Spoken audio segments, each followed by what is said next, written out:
Alright, so working on the KZ today. So I'm blessed to be able to use the shop because at home I don't have a lot of the stuff I have here. Come back here and do the loop like that.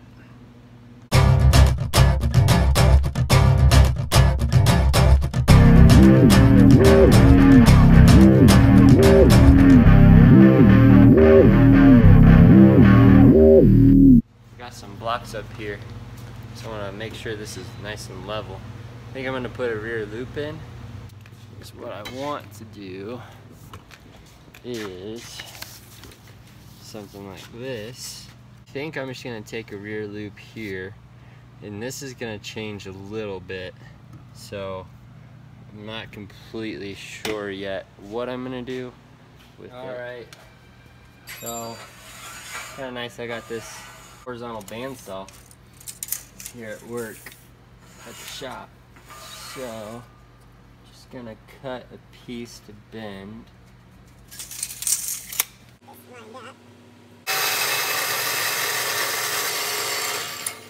Just gonna clean up this area a little bit where I'm gonna weld.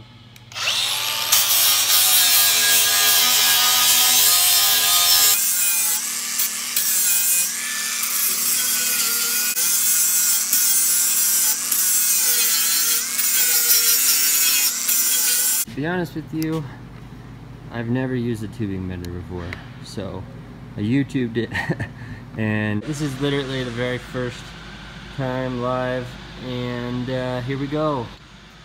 Wrong button. Here we go. 1 inch die, 1 inch tube, and then I got this guy. Oop, tripod. So I should just be able to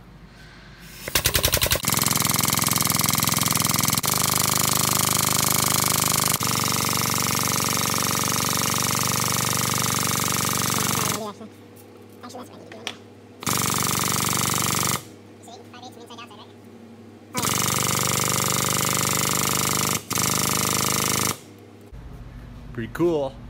I'm not gonna lie, I am pretty excited right now about this loop.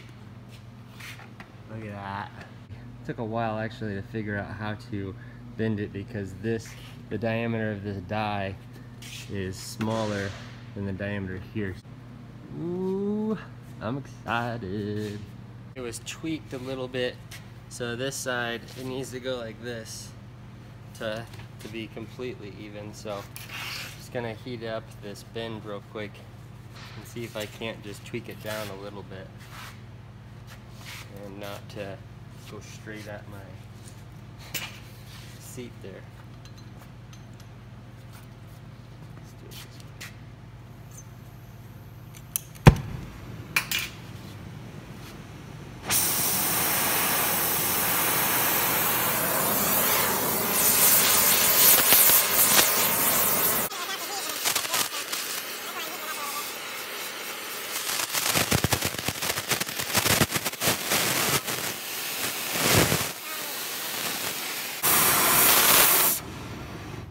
That's all I needed right there.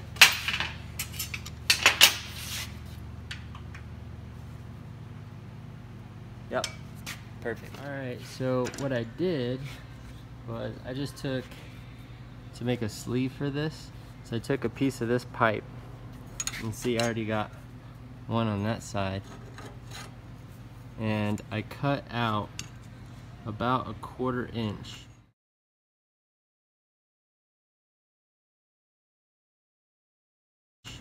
And then I basically squeeze it together, or I pinched it together, and then pinched it this way too, so it kind of rounded it back out. It wasn't a C shape, or wasn't a squished C. So what I did though is I left a little gap and squeeze it the rest of the way. Let's see if I can get this in there.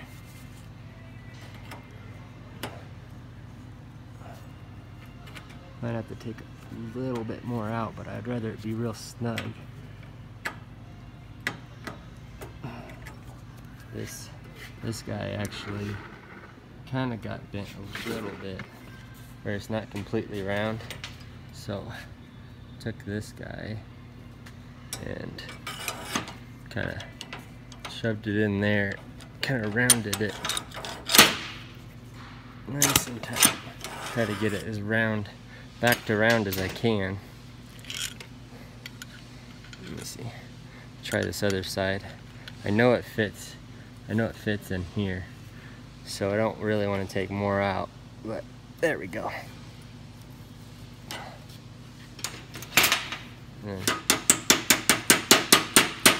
It's going to be really tight fitting, but that's what I want.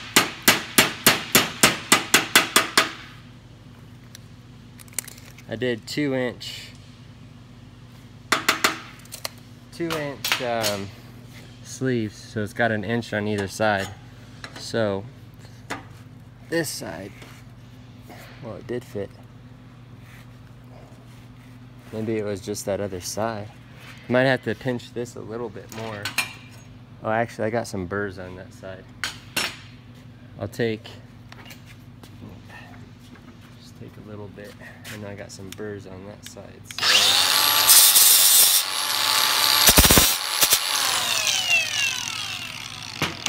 just to help it a little bit on the end. There we go. Have to get both of them now. Back this out. Show you what I'm doing. Get both of them. There we go.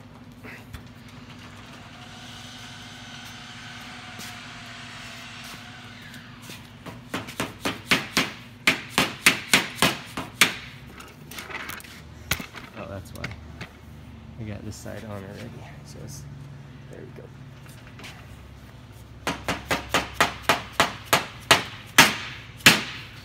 Boom. That's nice.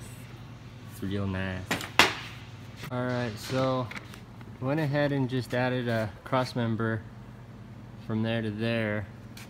That way I had 2 points, one here and one here, that my seat could mount. And actually I could probably mount up here too, but just wanted a little bit extra support. There she is. Alright, so I forgot to start videoing, but I started welding these, and I'm not the best welder, but I am doing my best, and I'm doing it myself. So I'm gonna put these caps now kind of on here, fit it. It's kind of hard to get a clamp here, so I'm just gonna have to hold it, I think, but fits pretty well. So I'm going to tack it in place.